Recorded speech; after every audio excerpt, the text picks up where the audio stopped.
শিরোপা জয় থেকে আর মাত্র এক স্টেপ দূরে আর্সেনাল। আইপিএলের সূচনা লগ্ন থেকে এখন পর্যন্ত কখনোই আইপিএলের শিরোপা তুলে ধরতে পারেনি আরসিবি। এই আরসিবি এমন একটা দল যারা প্রতি বছরই হাই প্রোফাইল টিম গঠন করে, কিন্তু দিন শেষে তাদের সেই একটাই আক্ষেপ যে ফাইনাল জিততে না পারা বা ট্রফি জিততে না পারা। কোয়ালিফায়ার ওয়ানে পাঞ্জাব ভার্সেস আরসিবির মধ্যকার যে ম্যাচ, সেই ম্যাচে টসে জিতে প্রথমে বোলিং এর সিদ্ধান্ত নেয় আরসিবি ক্যাপ্টেন রজত পাটিদার।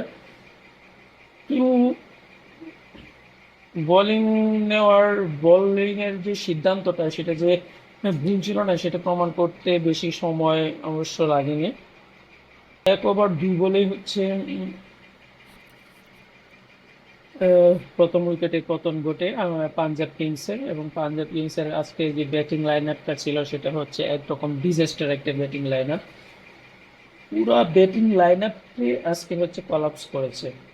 পাঞ্জাব কিংসও এবার আইপিএল এ অনেক ভালো পারফর্ম করে আসছে এখন পর্যন্ত, প্রত্যেকটা ম্যাচে অনেক ভালো ক্যাপাবিলিটি শো করেছে। কিন্তু আজকে যে কোয়ালিফায়ার ওয়ানটা ছিল, সেই ম্যাচে কেন জানি পাঞ্জাবকে ঠিক পাঞ্জাবের মতো খুঁজে পাওয়া যায়নি। আরসিবি একরকম একতরফা ভাবে ম্যাচটিকে একতরফা বানিয়ে জিতেছে।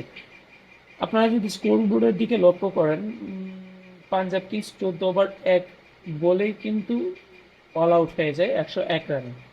কিংসের হয়ে সর্বোচ্চ রানের যেটি সেটি হচ্ছে 26 রানে মার্কাস স্টোনিসের। আরসিবি এই 101 রান করতে সময় নিয়েছে মাত্র 10 ওভার। 10 ওভারে তারা 2 উইকেট হারিয়ে জয়ের বন্দরে পৌঁছে